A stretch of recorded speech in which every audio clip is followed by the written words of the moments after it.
Hello and welcome to the locker room on Indie Live Radio. This is fun enough, the locker room. We're here for the next hour speaking about sport. Michael McCune and Matthew Lingard. Hi, Matthew. Hi, yeah, and we promise everybody that this show is not the same as 3 weeks ago. No, exactly. Yeah, we're going to be sensible for once. Yeah, due to technical problems, our favourite show has been going out for the last 3 weeks. It was Michael's choice. Yeah, exactly. We had a few technical issues the last couple of weeks, but hopefully you enjoyed the show when you heard it back on the podcast. Our greatest hits. Yeah, that'll be coming out at Christmas. So it's been a busy week again for Scottish football and European action, Matthew. Yeah, no, it was busy. We've had, Scottish football, I think, has went through...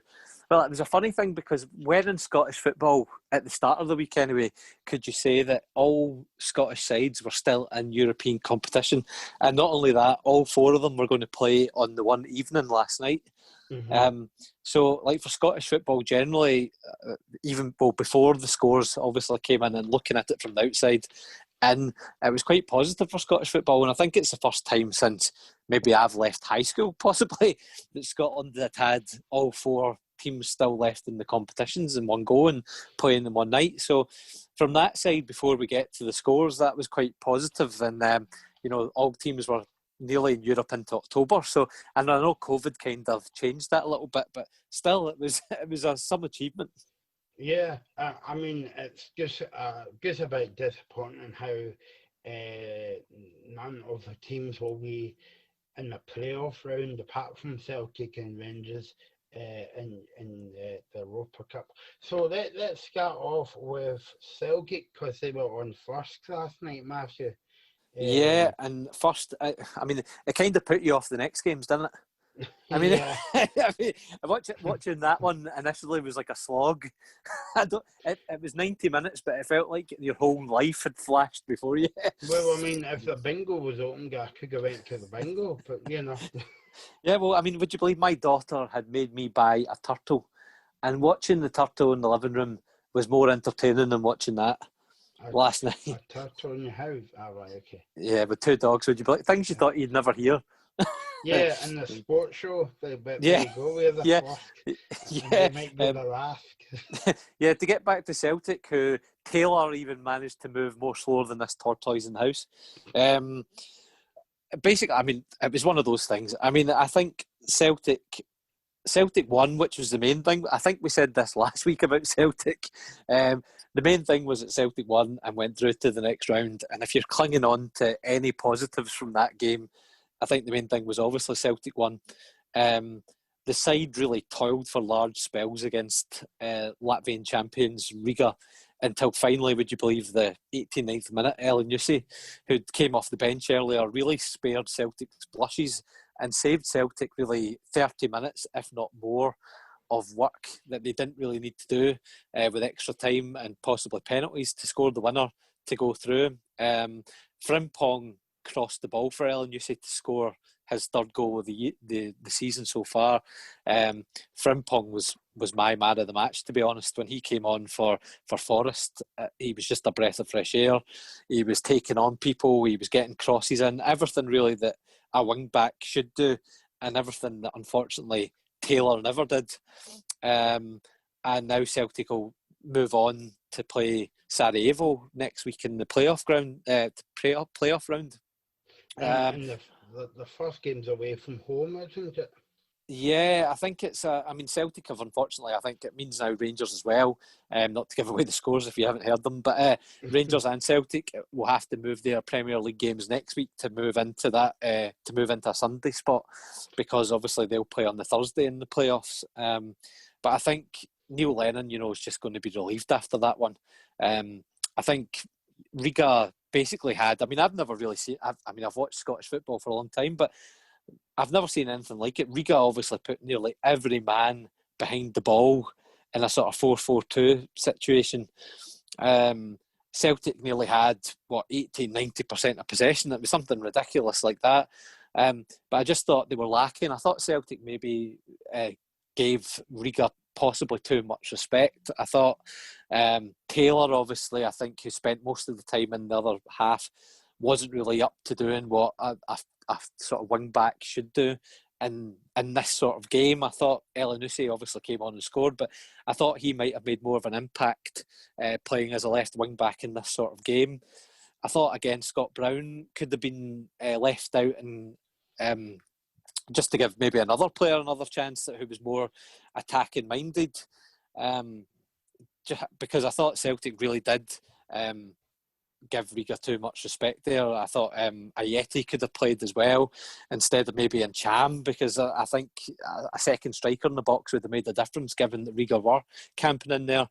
But because I think Celtic did play, Scott Brown, McGregor and Cham, Taylor, all these sorts of players, one striker up top really, I think Celtic had a lot of possession around about their box but didn't really make a lot of impact in the penalty box.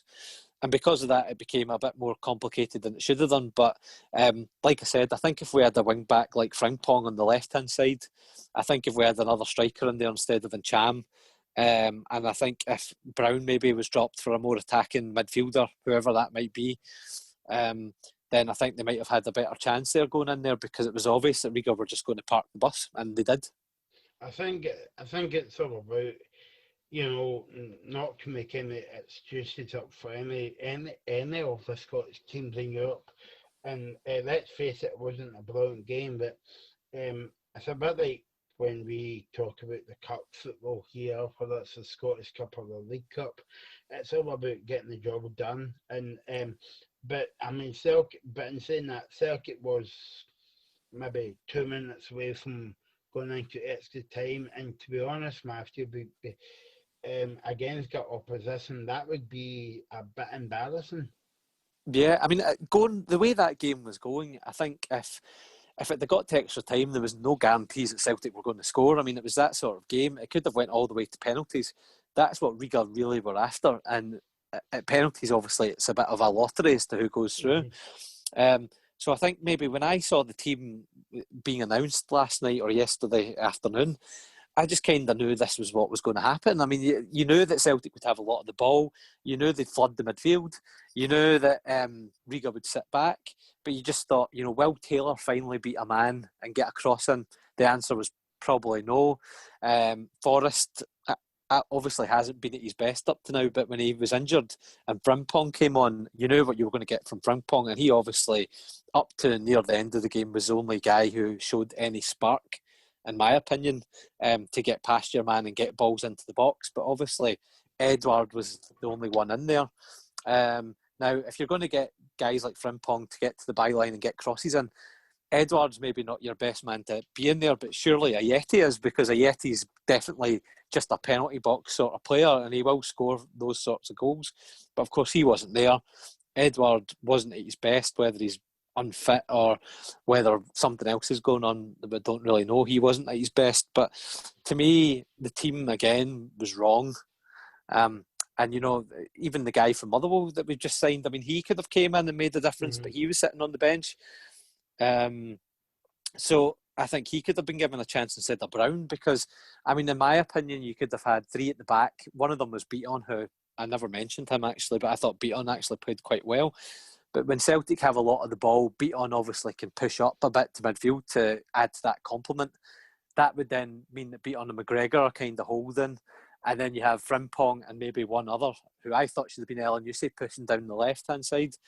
Obviously, then you've got players like Christie in there who can make a difference going forward. And then Ajeti and Edouard could have complemented that. And obviously, Riga would have still sat. And then it would have been up to Celtic to break it down. But I think Celtic just showed them, like I said, too much respect and sat a lot of time in the midfield area between the midfield and the box. Didn't really seem to create much. And what's the saying about too many cooks ruin the food or whatever? That kind of sums up Celtic midfield to me, because it seems like Lennon just wants to fit all his best midfielders in there and leave the striking spare. And it's worrying. To me, the performance is worrying. Even though Celtic did win, the performance wasn't up to much. And then when you see obviously what Rangers went and did afterwards, you realise Celtic have a lot of work to do in Europe and in the league. Yeah, so Rangers was a later kick-off last night. Matthew they won 4-0 away from home, and you know like I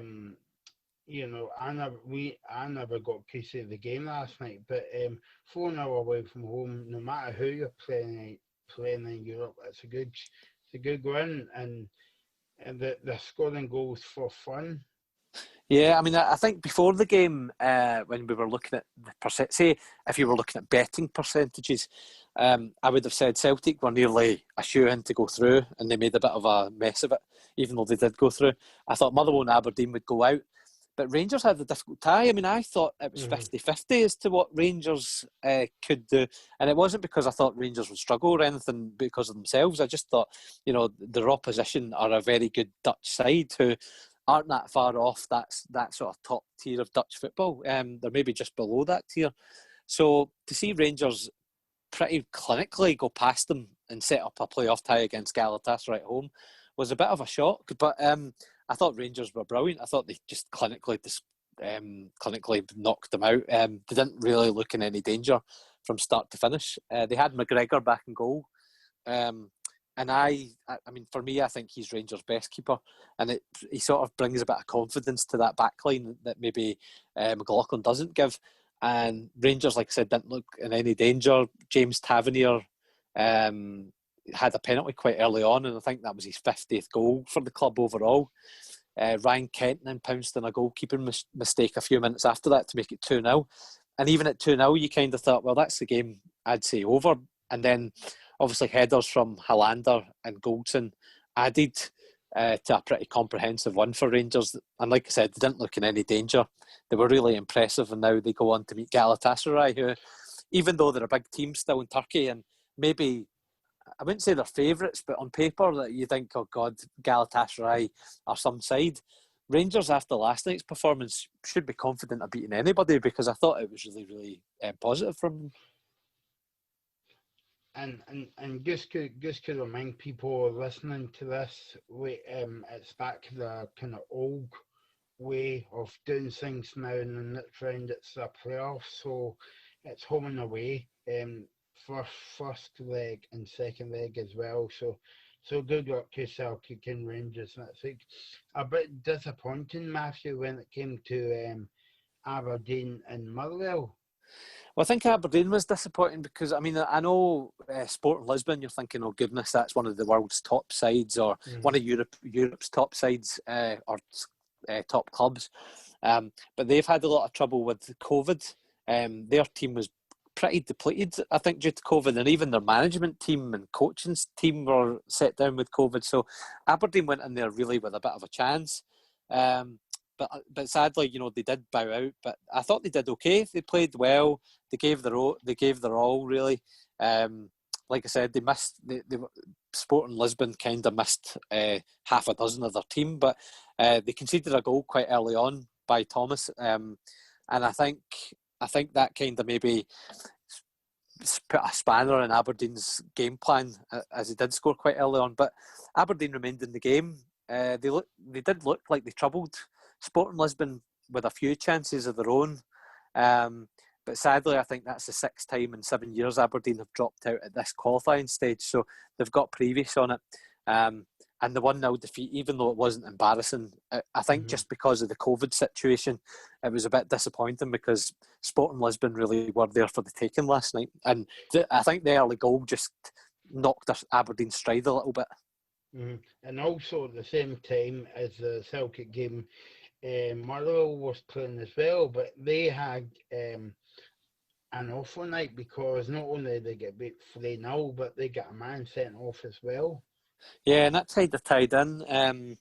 I mean, Hapoel Beersheva are quite a decent side in Israel, so I didn't really expect Motherwell to go there and get anything, to be perfectly honest. And obviously they scored first to make it 1-0 before, I think the second was a penalty, and that was when the red card happened after conceding the spot kick. So it was 1-0.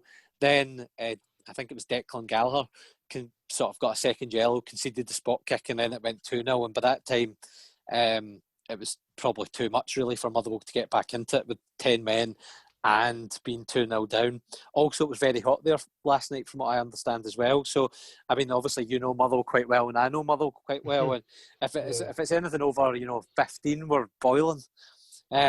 So it was difficult for them in the hot conditions and playing a team who are quite good and they went on obviously and won 3-0. Motherwell didn't embarrass themselves. I think it was okay. And Beersheva will go through and they'll play a Czech side in the playoff round next Thursday. But Motherwell were underdogs, and given they were a team who are used to playing in Europa League group stages, I mean, like I said, they are a top side and they have got European experience. I think the experience more than the result will bode Motherwell quite well. And they shouldn't be ashamed of themselves really going in to play Rangers this weekend. But yeah, it's sad that Motherwell did go out, but it wasn't. I don't think it was expected of them that they were going to be able to sadly go through. Okay, but let's look at this weekend's games then, Matthew. And you mentioned that game on Sunday at Fir Park. I think that will be an early kickoff again. Motherwell against Rangers. Yeah, I mean this game's going to be pretty good. I mean, I think Motherwell, like I said, even though 3-0 on paper doesn't really look good, I think they did do quite well going into Beersheva. And to be honest, I think the result that makes me think it could be a tough game for Rangers was last weekend. Motherwell went in against Aberdeen and managed to win 3-0 at Pittodrie last weekend. And I don't think it was a shock because I think Motherwell are playing quite well, but I think for Aberdeen, they were coming into that in really good form too, and Motherwell went there and won. Rangers obviously are coming off a decent win in Holland, but they obviously were held 2-2 by Hibernian last weekend in a game that took a lot off them really physically, because Hibs did get in their faces and battle away. So I think Motherwell know what they have to do against Rangers, and from what it seems to be, Rangers don't like when teams get up on their faces. They don't like the battle. Morelos can get angry. Kent can get a bit angry. Some of the Rangers staff, obviously, as well, get a bit angry too. So I think Motherwell know that if they're going to get anything from Rangers, it's not by playing against them 11-11 and hoping something will happen, because Rangers show last night their quality. If teams do that, I think the only way really to beat Rangers is to get in their faces, wind them up, try and battle against them and go from there. And Motherwell, if they do that, will have a chance. But like I say, it's tough. I mean, Rangers have had a really good season up to now. Their European campaign's been good, and it's looking like it could be an interesting game to watch at Fir Park. And also, you were saying about the background team. I presume that you were been Steven Gerrard, because it's been pulled up. A complaint was made against him, I think, and it's been suspended by the SFA. Well, he's. Nearly that's every week. I mean, Dundee. I mean, the first one obviously was the Dundee United game, and Rangers obviously won that game 4-0 quite convincingly as well. But Rangers, obviously, Gerrard wasn't happy because there was a few tackles flying in there. 4 players got injured, one of which was Morelos, who had that sort of gash in his leg that we all saw afterwards. And he was stretchered off after I think it was Ryan Edwards, who did leave that little cut above his right knee. And I think Gerrard was basically hinting that it should have been a red card, and Gerrard was suggesting that if maybe Morelos had done that and it was the other way around, that would have been a red card. So he was hinting that maybe there was a bit of bias there. And that really, and because of that, he's been charged by the Scottish FA over the comments. But, the next week they played Hibs at Easter Road. Hibs obviously got in their faces. There was a few incidents that were never red cards. I think they were just hard challenges, and Gerrard was obviously not happy with them. He wasn't happy with Porteous. Daring to think that one of the Rangers players were maybe bad losers. So he was getting involved in stuff like that. And to be honest, I think for me, it's a bit annoying because Steven Gerrard's obviously won a lot in the game as a player. He's won the European Cup, he's won the FA Cup, he's won the League Cup. He never won the Premier League because he slipped against Chelsea, but he never had a pop about that, strangely enough. So he's won the top tournaments in the game. To me, there's no need to get involved in this sort of in all stuff. that, Yeah, yeah. he doesn't have to prove himself as a player or a manager, but he seems to be getting involved in all these petty sorts of things that he just doesn't need to, and it's a bit annoying. I mean, because it's a big season for Rangers. They need to stop Celtic getting 10, and Celtic needs to get 10 to appease their fans. You would think he would concentrate more on the football, instead of mouthing off every week, as it were. Yeah, I mean the first one, like we said, I mean Rangers beat Dundee United 4-0. I mean, was there any reason to get involved in that? Probably not. I didn't think any tackles at Ibrox were actually a red card that day either. I didn't think there was any red cards at Easter Road either the next week, but he gets involved as well. And I mean, do you know what, Matthew? The weird thing about all this is that was an excellent win for Rangers, right? Against United, because Dundee United was playing well up to that point, and Rangers ran out 4-0, and they were still kind of mourning about it. But Definitely. I mean, it was there was just no need. And Easter Road, I mean, they did draw 2-2, but I didn't think that. I thought that was a good result for Rangers, to be perfectly honest. I mean, I thought that Hibs were playing really well up to that point too. Easter Road is not a easy place to go. Rangers did score 2 goals, but Hibs obviously managed to. Well, they took the lead, and then obviously they conceded an equaliser after going 2-1 up.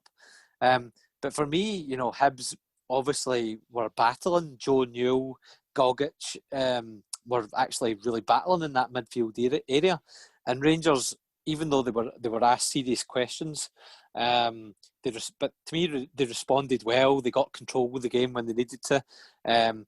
Obviously, they could have maybe scored a couple more goals because they had a few chances that maybe they failed to convert. But generally, in any other normal season, a 2-2 draw against the Hibs side that were playing amazingly well and were battling was quite good. But again, he came off the pitch and was moaning about it and moaning about Hibs getting stuck in their faces. But I don't quite know what Gerrard expects, because Rangers obviously have got the second biggest budget in Scottish football. They've got on paper they've got the second best squad, if not joint best squad in Scottish football. How do they expect teams like Hibs to compete? Because do they expect Hibs to just go out and roll over and get beat because they've got the worst side or out of the two? Or do they expect, obviously, like he would have expected if he was on the Hibs side, to go in and try and get a result the only way you can, and that's by obviously standing up and fighting against this Rangers team?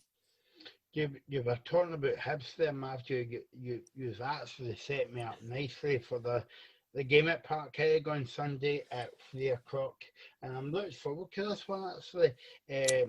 Just because Hibs came off a good result against Rangers last week at Easter Road.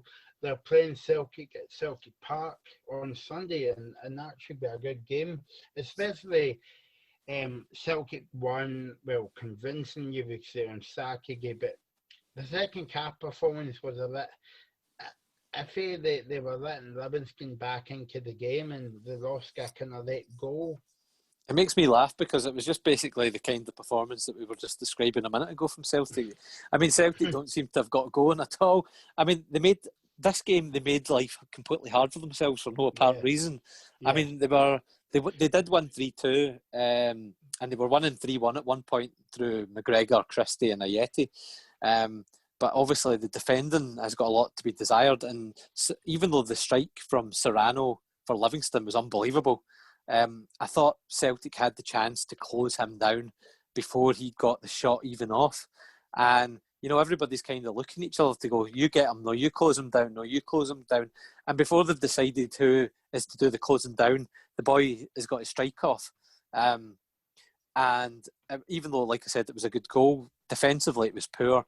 And goalkeeping, I mean, I don't know if you can blame Barkas for that kind of goal, but he did get a hand to it, and you thought maybe a sturdier hand might have dealt with that as well. But they should have killed off Livingston, and they didn't.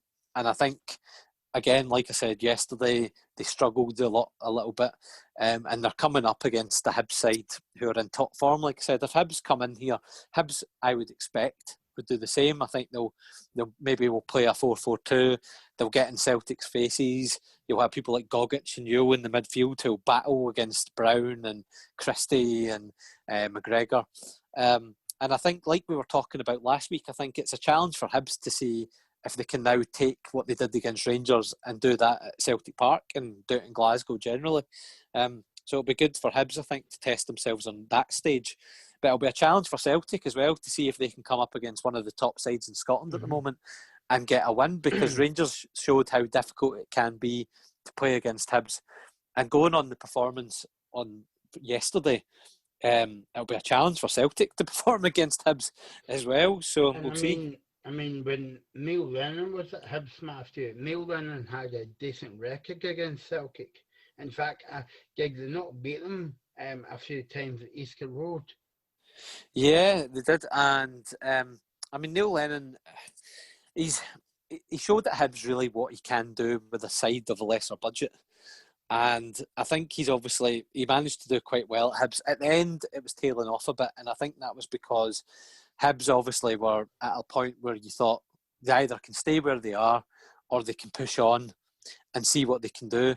And obviously Hibs at the time didn't want to spend any extra budget to try and push on, and that kind of cheesed Neil Lennon off. Now, Hibs have obviously shown what they can do with that budget since Lennon's left, because Hibs haven't really spent much more than when Lennon was there, and look at them now. But also Neil Lennon, he's got this temper about him too at Hibs, and I think he would get frustrated with the players and start talking out of turn. He's got previous for it. And, I don't want to prejudge anything, but Celtic look like a team that have maybe got a bit of problems behind the scenes, and you wonder if it's the pressure getting to Lennon. Yeah. Oh, well, then we'll watch the game closely. It's the game of the weekend. It's the game of the weekend. I cannot wait. I mean, we've got the Motherwell Rangers game before it, which will be good on Sky. But then, if Rangers win, Celtic will go into that knowing they have to probably win to keep the pressure on Rangers. But Hibs obviously will know what they have to do as well. So that game looks like it could be really tasty at Celtic Park. And if Hibs do what they did last weekend against Rangers, then Celtic are in for a fight. So it could be one of these few times in Scottish football where Celtic have a real battle on their hands at Parkhead.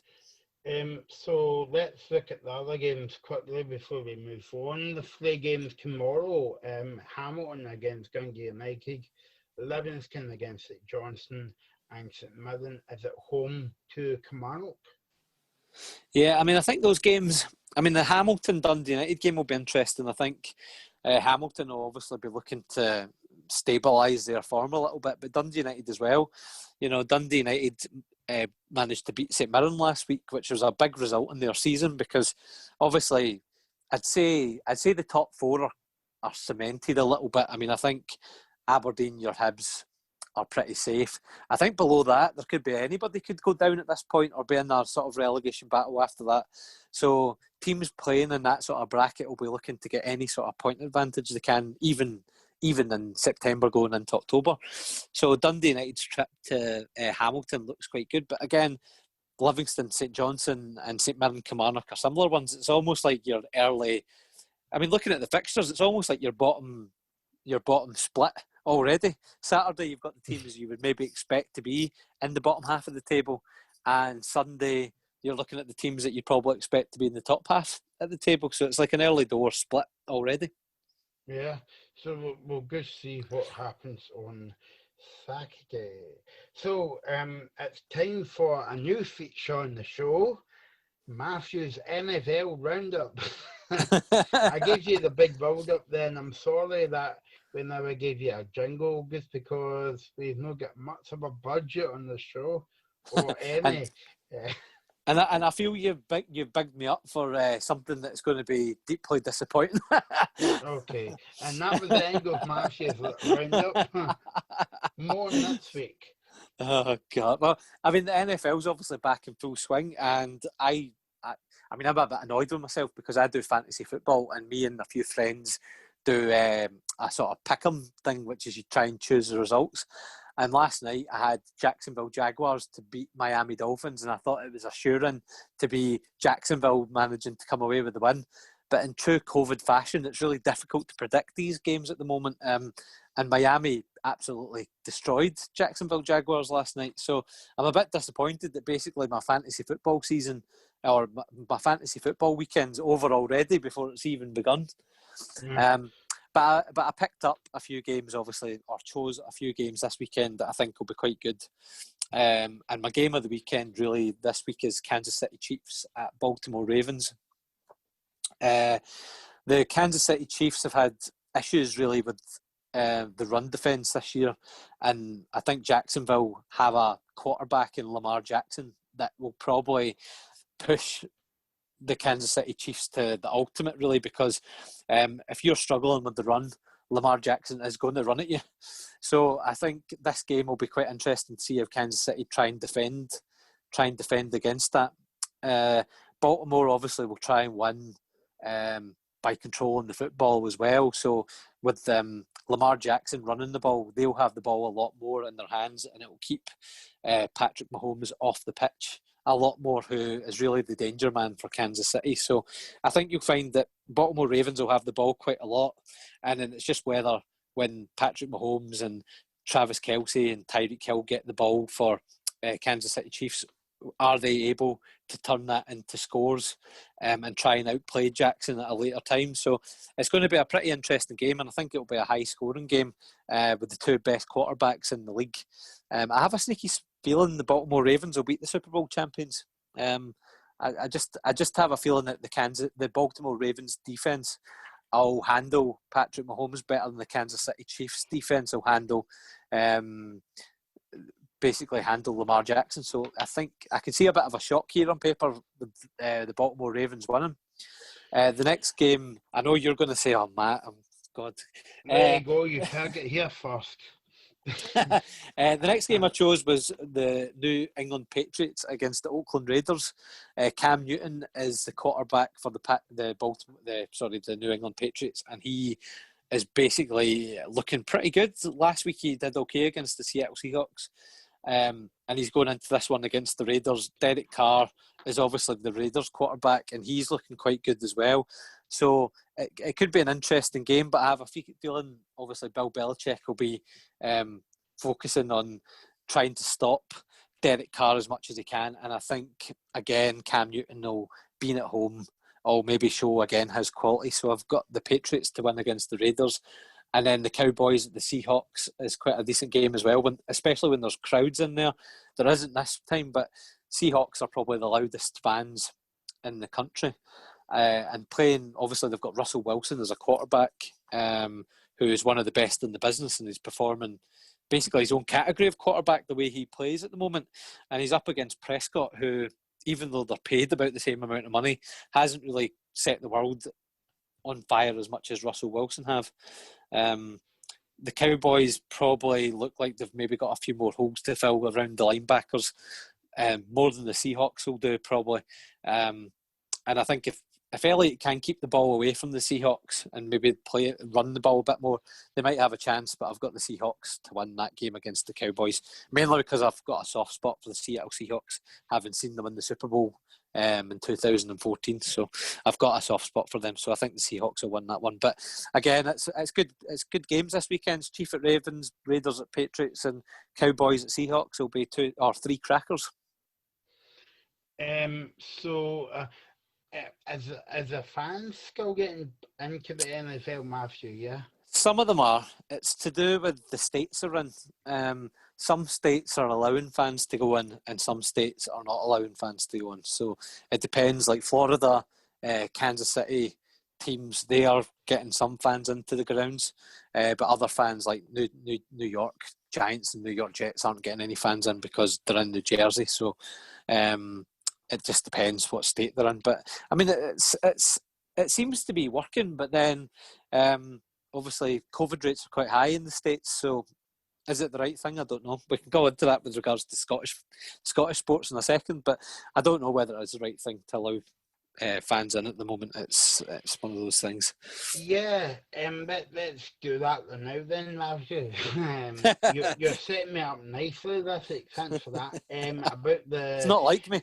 Yeah, so the last couple of weeks we were talking about the fans might be allowed back in on the 17th of October, but because of the new rules this week coming from the Scottish government, the fans will be that they will be put back till after next year at some time or whatever. So yeah, what do you think, Matthew? Disappointed with that or?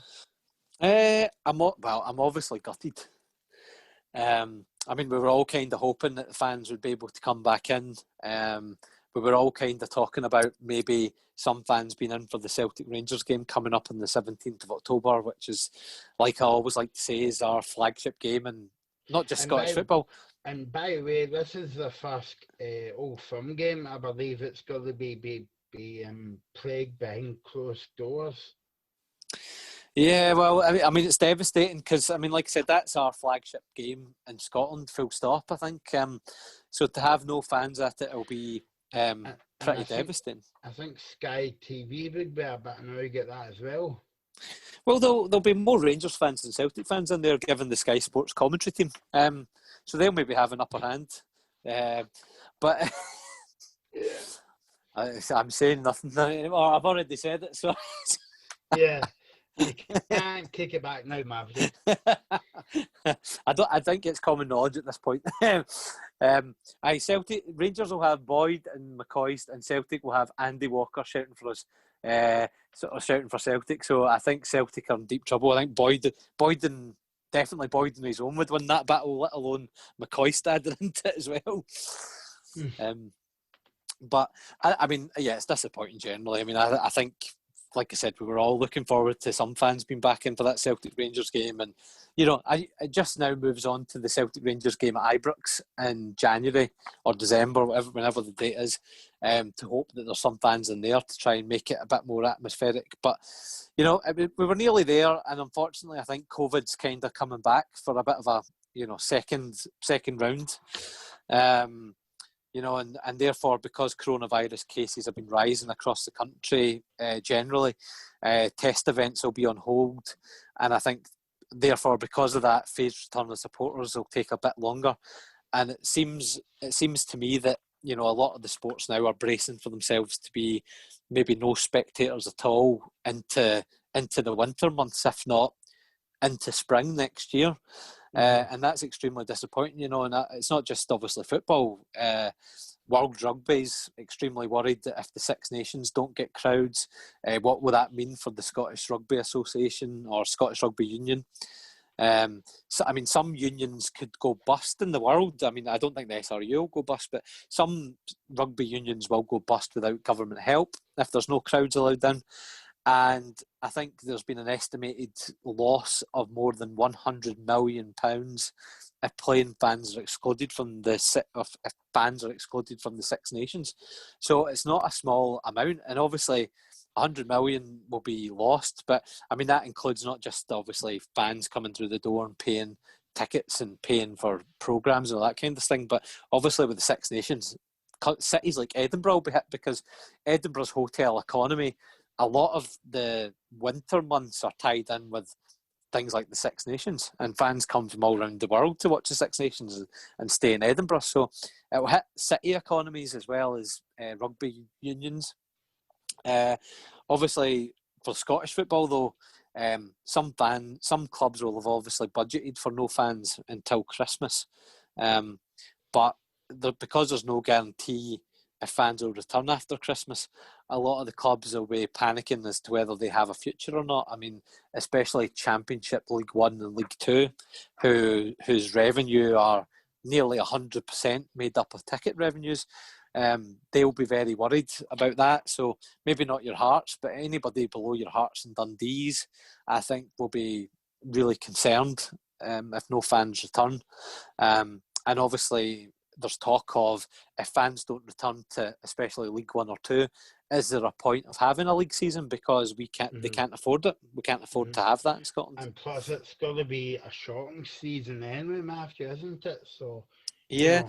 Yeah. I mean, these guys. I mean, the Scottish Premier League's bad enough because I think was it 42% of Scottish Premier League fan revenue is generated by fans. Now that's one of the worst in Europe for just being solely reliant on fans coming through the door.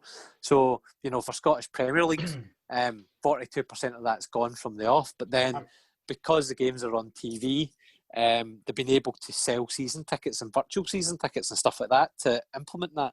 But even one of our clubs in Scotland, Matthew, Stephen Robertson, came out on Tuesday, I think it was, when they were speaking ahead of the European game, said that basically he's worried about Motherwell, and that's one of our kind of like top teams, if you like, in the Premier League, because you think that the only way that they can get money is the fans, because it's fans owned, and then but the other side of it is as well.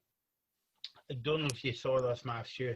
The Ross County chairman, Roy McGregor, came out this week, and he basically said, and I'm surprised surprised in a good way, because you would think, personally speaking, Ross County is doing well. They're punching above their weight sometimes in the big league, but Roy McGregor has basically come out and said that he would help most of the teams. I presume that he means Inverness and other teams like that. Obviously because they're in the first division, so that's a nice gesture. Yeah. Oh, definitely, and it's funny you bring up Motherwell, because if you think about that as well, if Motherwell hadn't have sold Turnbull to Celtic, where would Motherwell have been? But not. I mean, Motherwell. You can even go up to Aberdeen. Aberdeen this week sold Scott McKenna to Nottingham Forest from Aberdeen. Now, I think the clubs were. It could have been in the region of £3 million with £2 million add-ons. But again, Aberdeen are obviously one of the top sides in the country, and they seem to be struggling as well if they're not able to sell players. But then if you move down a bit to the lower leagues, and you're obviously thinking nearly 100% of their revenue is brought in by ticket revenue. How are they going to survive? And I think, that you're thinking, God, the seasons might have to be cut because they can't afford to play players. They can't afford to do COVID tests, which is what we were kind of talking about way at the start of this. Yeah. But they can't, obviously, as well, they'll need TV cameras, because if fans are going to pay season ticket revenue of any way, they're going to have to find ways of watching that game. So they'll have to pay to set up internet connection. They'll have to pay to set up TV cameras. They'll have to pay to do all that. So I'd say, I think up to now, I think we spoke about this before, the Ice Hockey League has cancelled its whole season because they rely on spectators only. The Highland Football League are talking about not going ahead because they rely on ticket revenue only. And then you think, well, the next stage up of that is, what does that mean for League One and League Two? And ultimately the Championship, what does that mean? Because they rely ultimately on ticket revenue as well. And if fans aren't getting in till January, February, March time, will these seasons sadly happen? And you're hoping that it's a yes, but it's looking a bit dodgy at the moment as to whether that'll happen or not. Yeah, I think it's a debate that we'll come back to week after week after week again and stuff like that, so watch this space. Gives a quick mention about the boxing, Matthew. The boxing match on tomorrow night, and it's involving Edinburgh-born Scotsman Josh Taylor. He's fighting in the WBA like a weather. Say that again. Matthew, there you go. I will attempt to say light welterweight. Yeah, is that the word you're at? Yeah. Well done. Yes, well done. See when somebody struggles to say that, and then it comes to you to say it, you also therefore struggle. That was quite difficult. So thanks for that, Yeah, Mike. I should have said that before the show that we're going to speak about boxing, but it just suddenly occurred to me. But yeah, he's fighting tomorrow night in London for the world title fight. So good luck to Josh Taylor there. Is that on any TV, I wonder, or is that just, or is it It's BBC Sport? a BBC Sport website and the app as well, but apart from that, I don't see it being on, like the main TV channels like BT, Sky, BBC, Scotland Channel, or whatever. But yeah, so if you want to keep up to date tomorrow night on the BBC website or the BBC app, but yeah, good luck to Josh, and I hope he wins. Well, he's I think he's from near enough the same area as Hibs, so you might have him winning, and then if Hibs can win at the weekend too, you've got a decent sort of party going on round about Leith over the weekend if Josh does win. So I wouldn't mention about parties at the moment, Maz. Don't. You'll have Jason Rich on the phone. Jason, no parties, please, in here. 2 meters apart. God. Well, I think Donegal's in lockdown as well just now at the moment, so I'll have to virtual party, I suppose, if a Scottish boxer does anything. But moving on to tennis now, Matt. I mean, the sporting calendar is getting back up and running, but the sports is all over the shop because of the coronavirus and stuff like that. So the tennis, the French Open, was meant to be in July, I think it was, before Wimbledon, but now it's starting next week, I presume. I would love if Chris Boyd could commentate on the tennis. I'm just thinking, watching his growling face as Andy Murray gets knocked out or something, that'd be hilarious. But I don't know why that came to mind. Yeah. I think Matthew forgets that we're live at the moment. Sorry, what's it called? Brain farts, I think that's what I'm having at the moment. This is a public announcement. I'm sorry for the swearing. Matthew's had a long week at work, and I've just been here. So hey, in all fairness, you had a conference as well, so you've been quite busy. I did, yeah. That's my excuse, and I'm sticking to it. Thanks, Matthew. Is that because you're so famous with this show? You've been asked to attend conferences. Listen, if you were here, I would give you a high five, but you're not. So I'll email you and stuff. But yeah, so wash your hands. If you want to, moving swiftly on that, if you want to email us at any time, you can do that. No, Jason Leach can email us as well if he wants. The locker room indielife@gmail.com. That's the locker room indielife@gmail.com. Yeah, so back to what I was speaking about about 10 minutes ago, about the tennis, Matthew. About Chris Boyd. Son. Oh God, what can you say about Andy Murray? I mean, he has been drawn against Stan Wawrinka in the first round of the French Open. I think Wawrinka is a former champion, and Murray obviously, I think, played him a few years ago, possibly even in the French Open. And I think that was a pretty decent match. But obviously, I think after that was when Murray started to notice he had a problem with his right hip. And then obviously went on to undergo surgery, and that led to, therefore, the long, winding road that he's had to get back to fitness. I think his opponent has also had injury troubles, and he's had operations on his knee and things like that as well after that tournament. So basically they played at it, and then they've both had serious injury problems since then and operations, and they've had a long winding road to get to this point. So for both of them really to be playing It's good to have them back. It's just a shame that one of them will have to go out in the first round of the French Open when it's on. But I mean, for our sake, obviously, we hope Andy Murray does it. And he's had a tough start after coming back, and has had a few defeats or a few unconvincing displays. But we're hoping now that he can maybe start on the road to maybe not winning tournaments. I think that sadly might be a bit beyond him now, but at least competing in tournaments and getting to the latter stages. And hopefully this game will be the start of that road for Andy Murray. And also the looking at other British players, Matthew, in the tennis, Liam Brady. Liam Brady? Oh no, not Liam Brady again. Yeah.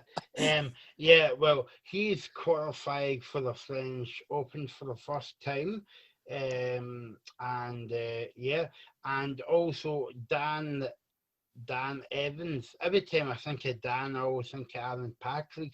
I was thinking of desperate Dan. This show is getting worse.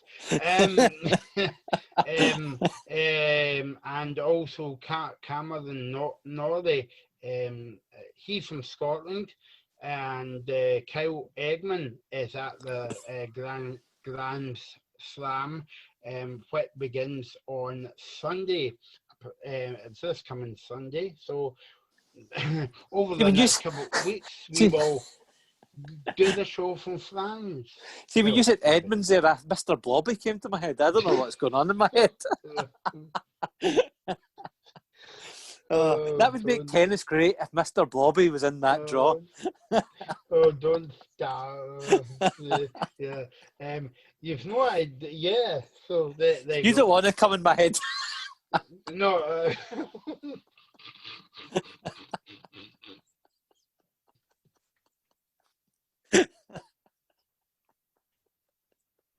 Okay. Yeah. I'm just trying my best to hold back my laughter here, but it's quite funny and stuff. So if you just get any complaints about the show so far tonight, you can email Ofcom. So there you go. It'll be only Chris Boyd. Just look in the mirror, mate. You won't be too angry. So Matthew's making a 5-a-side football team up. He's already got Chris Boyd in goals, and Mr. Blobby is the defender. So yeah, you could actually play it in the Celtic backline. That would be an improvement going on what's been going on. Okay. So yeah, that's the tennis and the boxing sorted out. Then I presume that the tennis will be on the TV, so we will keep you up to date with what is happening in terms of the tennis next week on the show. And good luck to Andy Murray and Mr. Blobby and Chris Boyd in the tennis this year. There's also English Premiership action. I think that's the only thing we've not mentioned on this show so far. Yeah. Let's get back to that, Matthew, before you. But we're still at early stages in the Premiership, so it's difficult to know what's going on. But I think, last weekend Liverpool looked quite convincing winners over Chelsea. Going to Stamford Bridge, I think, is always a pretty difficult task, and they managed to go there and win convincingly. Now, probably the game of the weekend might be on the Monday. Liverpool have actually got Arsenal at Anfield. That's a very tasty game, Matt. Oh, definitely. I mean, I think that game's definitely the game of the weekend. Arsenal, Liverpool are obviously, what more can you say about Liverpool? I think we've been talking about how good they've been for a while on this show. Arsenal are the same. I think since this show started was kind of the turnaround that Arsenal kind of needed since Arteta's been there. So since we've ran this show, Arsenal have been doing nothing but going upwards. So they come into this game on great form as well. So I think it'll be a decent challenge to see where Arsenal are at in their road back to sort of Champions League places. And it'll be Liverpool. I was going to say it's Liverpool's big challenge, but they've had two big challenges. But if they come away having beaten Chelsea at Stamford Bridge and then beaten Arsenal at Anfield, going into October, then that's a pretty strong start from the champions. So it's a pretty decent game on the Monday. Before that is Fulham against Aston Villa, which is probably a relegation battle before we even start the season. So it's two quite interesting games at each end of the table on the Monday. On the Saturday, we've got Brighton, Manchester United, and Man United haven't had the greatest of starts to the season, so they'll be looking to go down to Brighton and maybe get their season up and running. Crystal Palace, Everton. Again, Everton looked okay last week, weren't at their best against West Brom.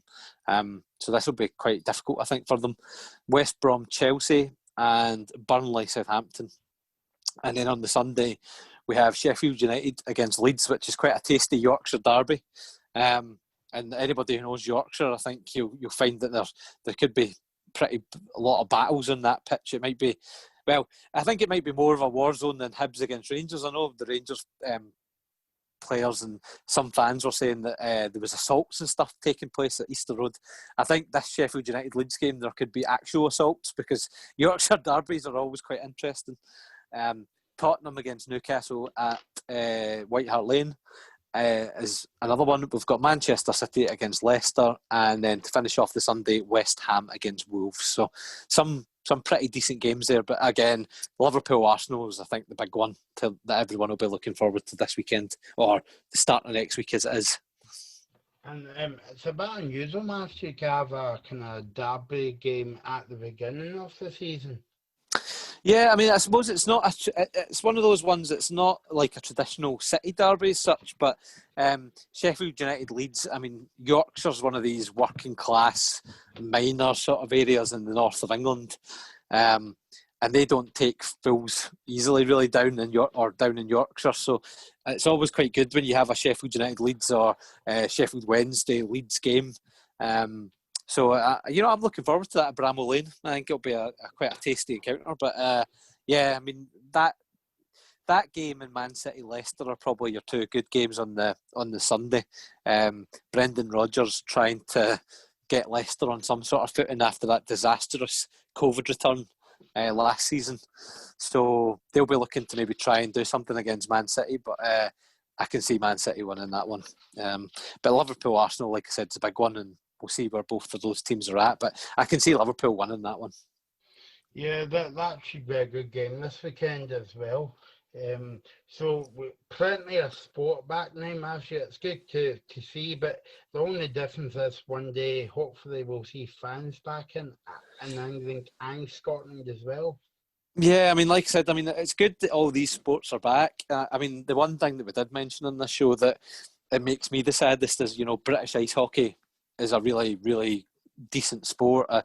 Belfast Giants are quite close to me, and they get around 6,000, 7,000 people at it. They sell out their venue. You've obviously got the Glasgow Clan in your neck of the woods. I think they also nearly sell out their venue nearly every time. And it's a real shame for 1 year only because most of their revenue comes from supporters coming through the door. It's a real shame that this week or the tail end of last week they had to cancel their season. But fans are still coming out in their droves. They put season tickets on sale for next year, would you believe? And fans are buying them.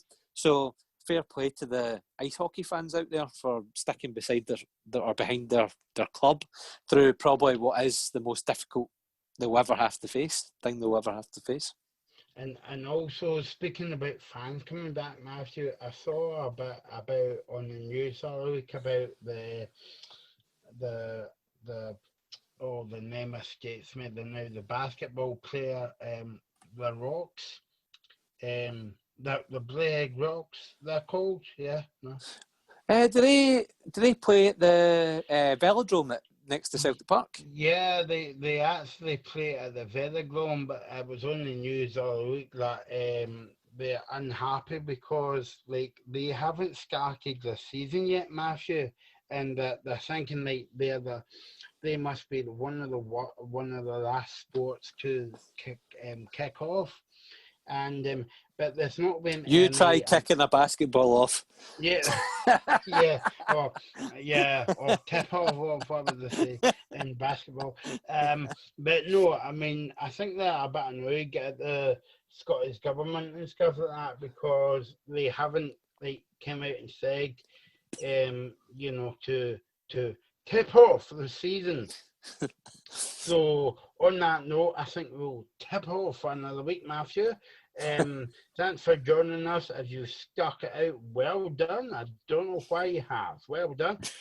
We'll be back next Go off week. and kick off basketball. Oh. Yeah, Matthew's away now to play football with Mr. Bobby and Chris Boyd. Damien Duff. Yeah, well, they're all coming out, and Andy Webster as well. Don't forget, we'll be here every week on the Locker Room, and keep it here. And we'll see you next Friday here on Indie Live Radio. Cheers, Michael.